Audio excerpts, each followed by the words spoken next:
शुरू करें। सभी पत्रकार बंधुओं को नमस्कार। देश के प्रधानमंत्री नरेंद्र मोदी जी ने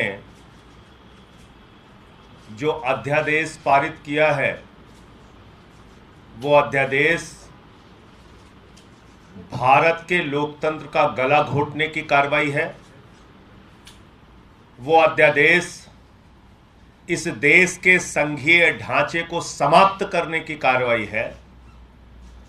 वो अध्यादेश बाबा साहब डॉक्टर भीमराव अंबेडकर के द्वारा लिखे गए संविधान को खत्म करने की कार्रवाई है और सबसे बढ़कर भारत के सर्वोच्च न्यायालय के 5 जजों के फैसले को पलटने की कार्रवाई है।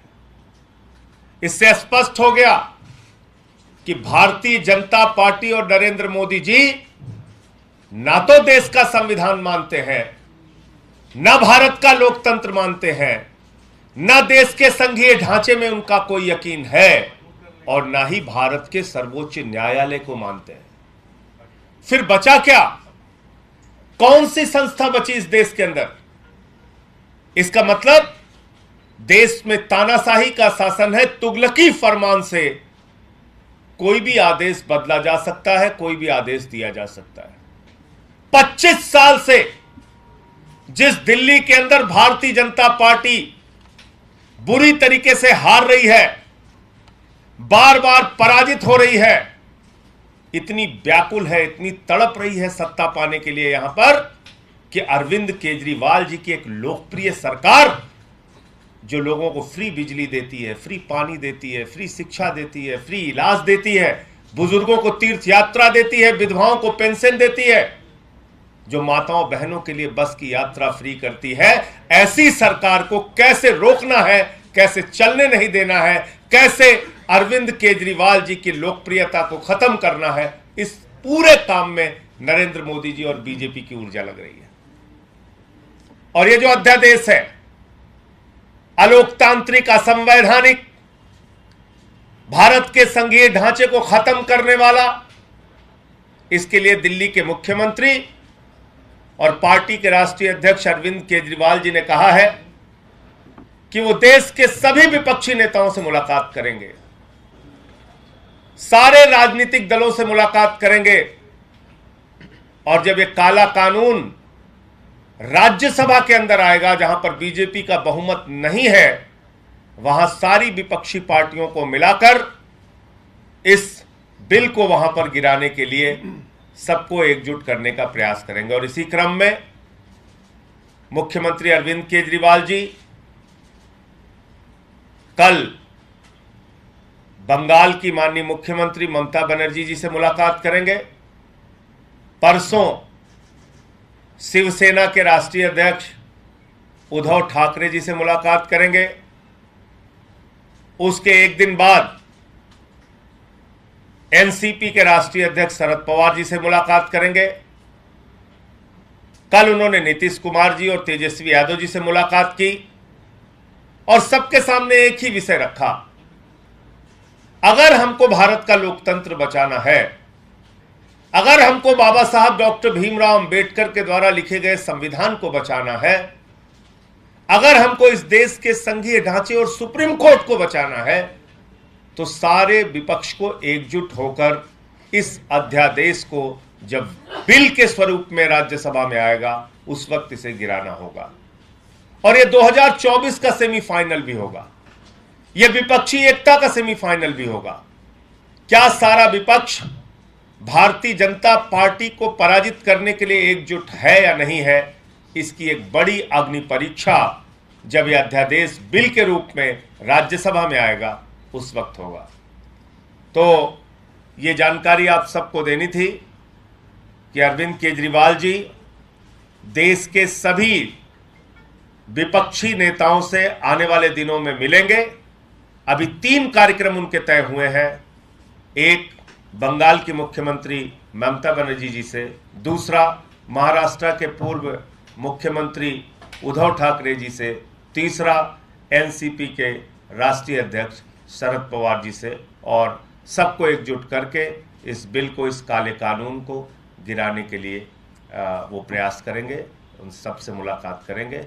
हमारे बीच में दिल्ली के माननीय मंत्री सौरभ भारद्वाज जी हैं, हमारे राज्यसभा के सांसद संदीप पाठक जी, दिल्ली की माननीय मंत्री आतिशी जी हैं। आप लोग सर आपने बोल दिया सर। सवाल भी था सर, क्या कांग्रेस से सहयोग मांगेंगे? देखिए, ये अग्नि परीक्षा की घड़ी है, ये देश में आपातकाल है, इमरजेंसी है, और अगर सुप्रीम कोर्ट को पलट दिया जाए, मतलब क्या कर रही है बीजेपी? कह रही है भाई हम, अगर आपने सरकार बना ली तो पहले खरीद फरोख्त करके आपकी सरकार गिराएंगे, उसमें सफल नहीं होंगे तो ईडी सीबीआई छोड़ के आपको गिरफ्तार कराएंगे, उसमें भी अगर सफल नहीं होंगे तो अगर आपके पक्ष में कोई सुप्रीम कोर्ट और न्यायालय का आदेश आ जाता है तो उसको भी बदल देंगे।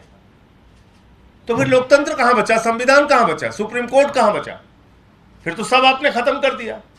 तो कांग्रेस पार्टी को भी यह तय करना होगा कि क्या वो भारत के संघीय ढांचे और लोकतंत्र के पक्ष में खड़ी है या उसके खिलाफ खड़ी है। एक लाइन की बात है, ये उनको तय करना होगा, और कांग्रेस पार्टी का जब तक कोई आधिकारिक बयान नहीं आ जाता तब तक इस पर कोई प्रतिक्रिया देना ठीक नहीं होगा। अभी तो अगेंस्ट में से बयान आ रहे, कह रहे कि शीला गवर्नमेंट में भी काम हो रहे थे। मैं कह रहा हूं कि कांग्रेस पार्टी का, यानी कि उनके जो भी प्रमुख लोग हैं, जिनके हाथ में सदन की जिम्मेदारी है, जिनके हाथ में राष्ट्रीय स्तर पे पार्टी के संगठन की जिम्मेदारी है, जब उनका कोई आधिकारिक बयान इस विषय पे आ जाएगा उस समय हम लोग अपनी प्रतिक्रिया देंगे, उसके पहले कुछ कहना ठीक नहीं। संजय भाई, आपने कहा कि विपक्ष के नेताओं से मिलेंगे, मल्लिकार्जुन खड़गे उनके पार्टी के अध्यक्ष हैं, क्या इस आउटरीच प्रोग्राम में मल्लिकार्जुन खड़गे फिलहाल आपकी लिस्ट में हैं? देखिए, मैंने आपसे कहा कि संपूर्ण विपक्षी नेताओं से माननीय मुख्यमंत्री केजरीवाल जी मिलेंगे आने वाले दिनों में। अभी 3 कार्यक्रम तय हो गए हैं, उसकी सूचना आपको दे दी, आगे जैसे जैसे कार्यक्रम तय होगा आपको बताते जाएंगे। एक सेकंड में देखिए, ये किसी एक पार्टी का मुद्दा नहीं है, ये सिर्फ दिल्ली का मुद्दा भी नहीं है, ये मुद्दा इस बात का है कि जहां जहां Bharatiya Janata party state election हारती है वो किसी ना किसी तरीके से उस राज्य सरकार की ताकत को खत्म करने की कोशिश करती है, चाहे वो विधायकों की खरीद फरोख्त से हो, चाहे ईडी सीबीआई छोड़ने से हो, नहीं तो गवर्नर के ऑफिस का, लेफ्टिनेंट गवर्नर के ऑफिस का मिसयूज करके हो, या ऐसा अनकॉन्स्टिट्यूशनल ऑर्डिनेंस लाके हो जो इस देश के डेमोक्रेटिक फेडरल स्ट्रक्चर को अंडरमाइन कर देता है।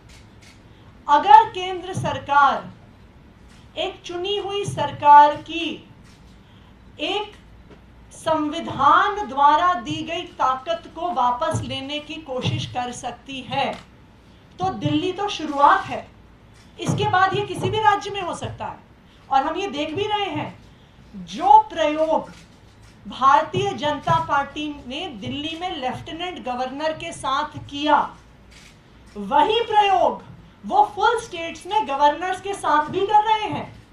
जहां जहां पर जिस राज्य में भारतीय जनता पार्टी की सरकार नहीं है, चाहे वहां पे कांग्रेस की सरकार हो, आम आदमी पार्टी की सरकार हो, टीएमसी की सरकार हो, वहां पे गवर्नर्स को इस्तेमाल करके चुनी हुई सरकारों की ताकत छीनने की कोशिश करी जा रही है।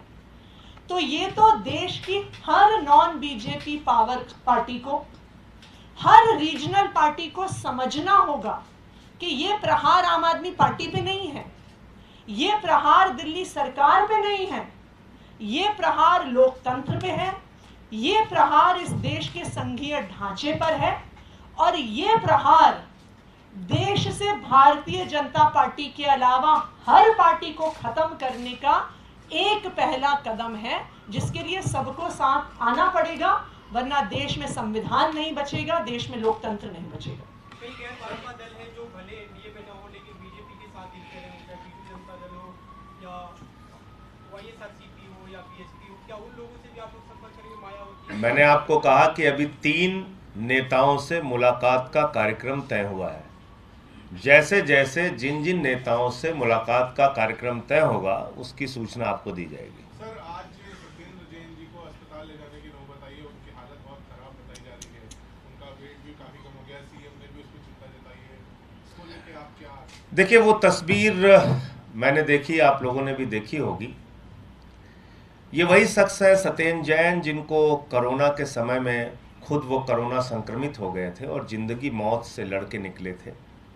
उनके लिए लोग दुआएं कर रहे थे कि उनकी ज़िंदगी बच जाए, और जो बच के निकले तो वो दिल्ली के लोगों के लिए काम कर रहे थे, उनकी सेवा कर रहे थे। ये वही सत्येंद्र जैन है जिनके पिता की मृत्यु हो गई कोरोना के दौरान, और पिता की मृत्यु के 2 दिन के बाद वो फील्ड में थे, लोगों की सेवा कर रहे थे। आज बीजेपी के लोग जश्न मना सकते हैं, तालियां पीट सकते हैं, खुशहाली मना सकते हैं, खुश हों, अच्छी बात है, लेकिन ये अत्याचार की पराकाष्ठा है, प्रताड़ना की पराकाष्ठा है। एक व्यक्ति जो आध्यात्मिक सोच का है, जो कहता है कि जब तक मंदिर में पूजा नहीं कर लूँगा तब तक खाना नहीं खाऊंगा, 1 साल से उसने एक अन्न का दाना ग्रहण नहीं किया है। 37 किलो उस व्यक्ति का वजन कम हो गया है। भारतीय जनता पार्टी ऐसे अगर प्रताड़ित करके मारना चाहती है हम लोगों को, तो मैंने मोदी जी के सामने पहले भी प्रस्ताव रखा था, आप लोगों के माध्यम से फिर से कह रहा हूं, केजरीवाल से अगर इतनी नफरत है, आम आदमी पार्टी से अगर इतनी ज्यादा नफरत है, तो ऐसी प्रताड़ित मत करो। हम लोगों को किसी चौराहे पे खड़े करके गोली मार दो, शर्म आनी चाहिए।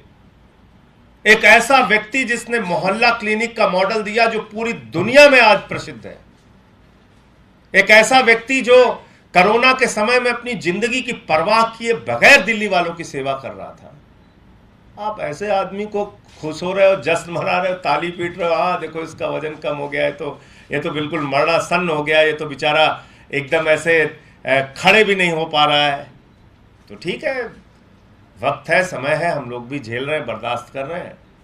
बाकी मोदी जी से मैं इतना ही कहना चाहता हूं कि मोदी जी, क्रूरता की भी पराकाष्ठा होती है, इतनी क्रूरता मत करो, ये अच्छी बात नहीं है। जी, राज्यसभा में जो बिल आएगा, तमाम विपक्षी पार्टी तो बैठक की जा रही है, रणनीति पर चर्चा हो रही है, क्या आप ये कह रहे हैं कि वहां से एक स्थिति साफ हो जाएगी कि 2024 में विपक्षी एकता किधर जा रही है, क्योंकि आपने उसके लिए सेमीफाइनल शब्द का इस्तेमाल कर दिया? देखिए, लोग कहते हैं कि भाई बीजेपी के खिलाफ सबको एकजुट होने की जरूरत है, ये भी कहते हैं कि लोकतंत्र को बीजेपी खत्म कर रही है, संघीय ढांचे को खत्म कर रही है, संविधान को खत्म कर रही है।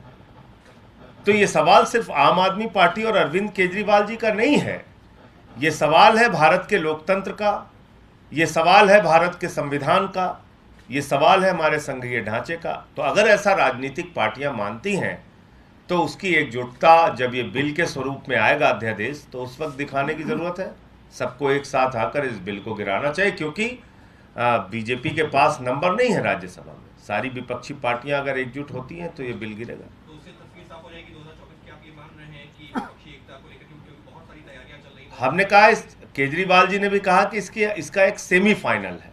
सेमीफाइनल का मतलब एक तस्वीर सामने आएगी जहां पे विपक्षी एकजुटता पूरे देश को दिखेगी। सर, क्या कांग्रेस इसीलिए रिलक्टेंट दिख रही है कि उनको कहीं न कहीं ये दिख रहा है कि सेमीफाइनल को लीड अरविंद केजरीवाल कर रहे हैं, तो कहीं फिर ये सवाल अरविंद केजरीवाल का नहीं है। भारत के सर्वोच्च न्यायालय के 5 जजों ने 5-0 से फैसला दिया, कहीं कोई संशय नहीं इसमें। संविधान पीठ की 5 जजों की 5-0 से जो फैसला दिया गया, उस पर अगर हथौड़ा चलाने का काम मोदी जी कर रहे हैं, तो क्या भारत के सर्वोच्च न्यायालय के अधिकारों को बचाने के लिए हमें एकजुट नहीं होना चाहिए? क्या भारत के संघीय ढांचे और लोकतंत्र और संविधान को बचाने के लिए हमें एकजुट नहीं होना चाहिए?